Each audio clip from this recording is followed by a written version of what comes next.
আপনাকে বলতেছি, আপনাকে যে ভিডিওটা দেখতেছেন, আমি আপনাকে বলতেছি এই যে ভাজা পোড়া দেখতেছেন, এই যে ভাজা পোড়াগুলো, এখানে আছে জিলাপি। হ্যাঁ, কত সুন্দর দেখছেন? কত সুন্দর জিলাপি, কত সুন্দর। এখানে আছে পেঁয়াজি, কত সুন্দর পেঁয়াজি দেখেন।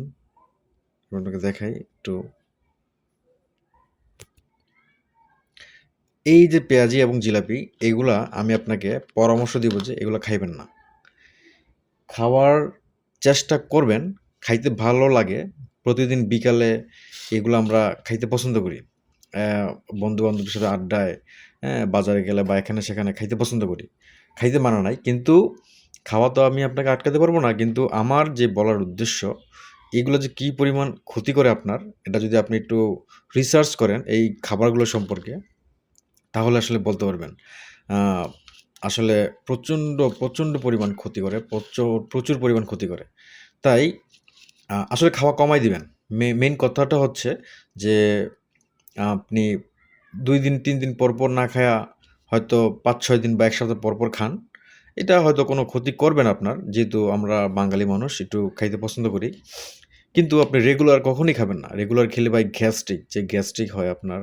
ভিতরে আপনার সবকিছু কিডনি-মিডনি এটা সেটা আস্তে করে ড্যামেজ হয়ে যেতে থাকবে। এটা অন্য যেইসব আমাদের এই যে রোগ হয়, এত ধরনের রোগ হয়, আস্তে করে রোগগুলো হতে থাকে। এই খাবারগুলোরই কারণে আমরা যে বাইরের খাবারগুলো খাই, এগুলা আসলে এতটা ভালো না। আ সবচেয়ে বেশি আ মানে ঘরের খাবার খাওয়ার চেষ্টা করবেন। এটার বিকল্প কোনো কিছুই নাই। ঘরের খাবার খাওয়ার চেষ্টা করবেন।